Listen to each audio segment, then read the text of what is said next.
trong YouTube.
Ô tô chia té hết rồi.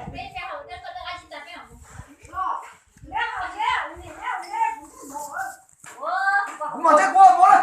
Bố mà chắc chắn. Ơi, sao chết? Bố đi vào đây. Ôi đây, vào đây. Bố à, vào đây. Bây giờ phải đâu à, đó cái số là của chị đó. Mà chết đi chút chút có thể có. Bây giờ nó treo. Bây giờ nó treo. Phải đâu? Ôi. Đó cũng chỉ với đi ơi. Đó là con chồng cô. Chẳng là. Họ nó còn xây nó cho không được. Nó nào cho nó được cho nó nhiều. Ôi giời, chẳng thông gì à. Vậy này không có chẳng thông luôn. Đâu này đây nó tôi phát rồi nó tôi. Chả. Mà chơi. Đó. Đây chết rồi. Bây giờ mà chơi qua đó.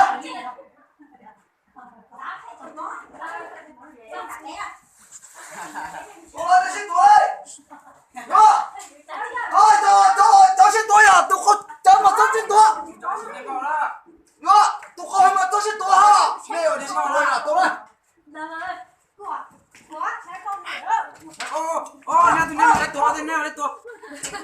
Wow. Aja, tahu ni semua. Aja tu, dia cuba kuning betul. Kuning macam betul ni. Tahu ni. Kuning ah.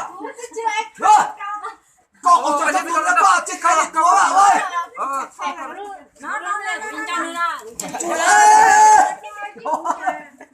Kuning je sao ni? chú à chú ở sát tôi chú con trai sát tôi luôn trên đây chú ơi à tao bảo con này không mà sát tôi à đi chú con tôi con hả chú con tôi con này sát tôi nói nó chỉ tao bị tao này sát tôi rồi này sao tôi ra đi chú biết này tôi mày nói á này sao đây nè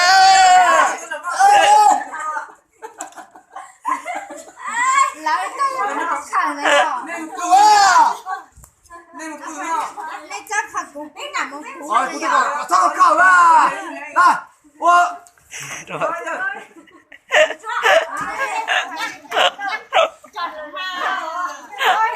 này cho nó cái sai rồi thì anh ấy thì cho cái tổ rồi thì cái tổ này cái tổ này này con này cái này chú trời ơi mà trời cũng thích cọt chơi cái này tổ này này của này tổ này này cái tổ cái này chú trời sao tổ này chú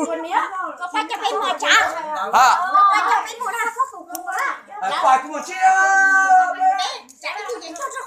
chơi không cũng một xe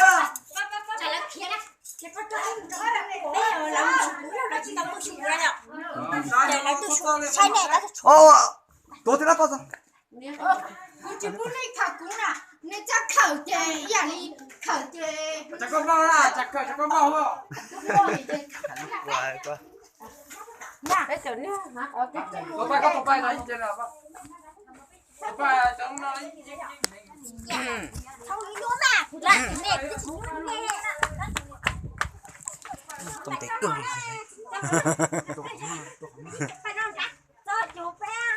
chị chúa sao tung à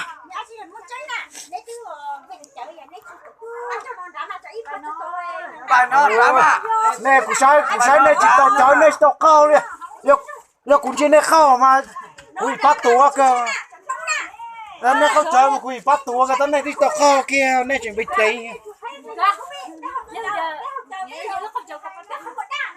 cú sai này tao cao kia này cao chỉ cùi tua nhớ có không chơi có tua nữa chứ na cho nên tua như vậy không chơi thì tua lót té tôi bao trời rồi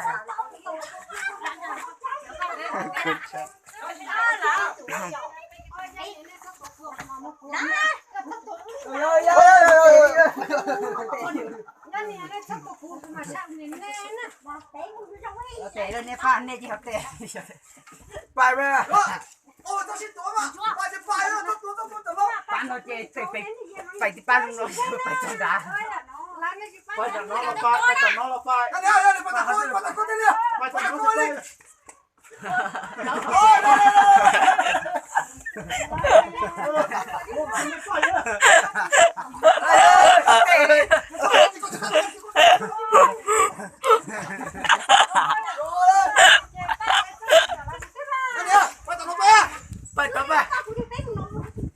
thế muốn tao chơi lâu cũng lên thôi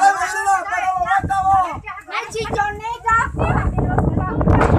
cái này chú à có cái tổ này bao này phải đây chị phải sao chị tổ này chị bao à sao tôi cũng chia mà sao tôi cũng chia mà đây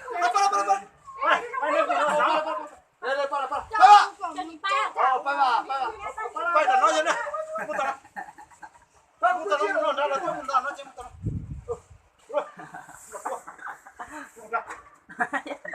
cho mày pư hết cho mày chán cho mày pư không phải yêu máu là chúa